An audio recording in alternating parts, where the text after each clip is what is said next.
Hello everyone, I'm Dr. Devika Chopra. I'm an obstetrician and gynecologist practicing in South Mumbai at my own clinic, that is Hope Clinic, Bhatia Hospital, Elizabeth Hospital, Wockhardt Hospital and SRCC Hospital. So infertility or subfertility can have many causes. When couples come to my clinic, my first question that I ask them is how long are they trying to get pregnant for? Because infertility is actually defined as a couple not getting pregnant if they have been continuously trying for 1 year. So many a times there are a lot of stressors. Patients get very stressed after trying for a few months, like 4, 5, 6 months, and they come over to me and they're asking, why doctor, why are we not getting pregnant?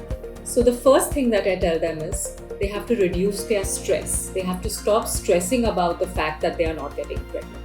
Infertility can have many reasons, can have many sometimes complex reasons, or sometimes it just requires a tweaking of your lifestyle, of your diet, of the food intake that you are having, etc.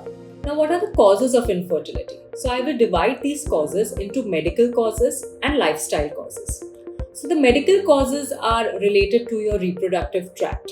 So it can start from your hormones being imbalanced. So hormones such as your thyroid hormones, your prolactin hormones, your cortisol levels, all can have an effect on your ovulation and whether you can get pregnant.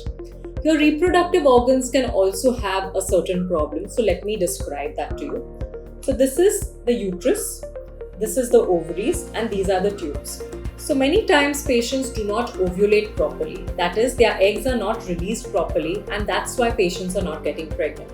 Common conditions of ovulation disorders are polycystic ovarian syndrome, that is PCOS. Many a times patients have blocked tubes. Because of these blocked tubes, they are not getting pregnant because the egg and the sperm, they meet within the tube and the patient gets pregnant. Uterine conditions. Many a times the patient's uterus has fibroids. Fibroids are just a small mass within the uterus which needs to be removed before a patient can conceive. Many a times there are polyps inside. Polyps are also small benign growths which prevent a patient from getting pregnant. Other than that, there are age-related factors. So couples who are delaying their pregnancy, they are delaying their childbearing age, women above the age of 30, 35, and even men, once they delay becoming a father, that can also cause a hindrance to you getting pregnant. Now let us go over to the lifestyle disorders. So many a times we are stressed, we are not sleeping adequately, patients are running from pillar to pole for their work, they are not having enough time to take care of their health. So the first most common cause of infertility is stress. Second is the diet. Whatever the patient puts inside has a deep impact on your fertility levels. So having a healthy diet, having a diet which is balanced, which has a lot of fruits, vegetables, natural greens and antioxidants can help a patient conceive. So our nature, we are blessed with many natural products and that can boost our fertility in many ways. So Shatavari, Shivalingi and Jivanthi, all these herbs, if they are combined together, I know many times patients tell me, doctor, there are tablets that have got 60, 70 ingredients, how will that help us? But there's this new technology called nanotechnology, which helps improve the surface area to volume ratio of all these products. So when a medication uses nanotechnology, even a smallest quantity of the ingredient will help boost the function of that ingredient.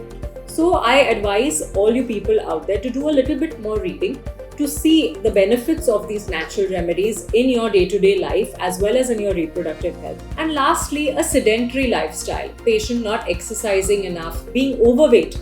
These all things can also cause you from having infertility or fertility problems. So these are the most common causes of fertility issues. And whenever a patient comes to me, I ask them to evaluate and go over what factor could be contributing towards their infertility. Do reading about it, find out, is it their ovulation disorder, is it a lifestyle change? Do they just need to be sleeping more regularly, incorporating yoga, meditation or certain lifestyle changes, improving their diet, or a simple exercise, a walk for 30 minutes a day can boost your fertility levels. So these are all the causes of infertility and how you can improve them on a day-to-day lifestyle basis.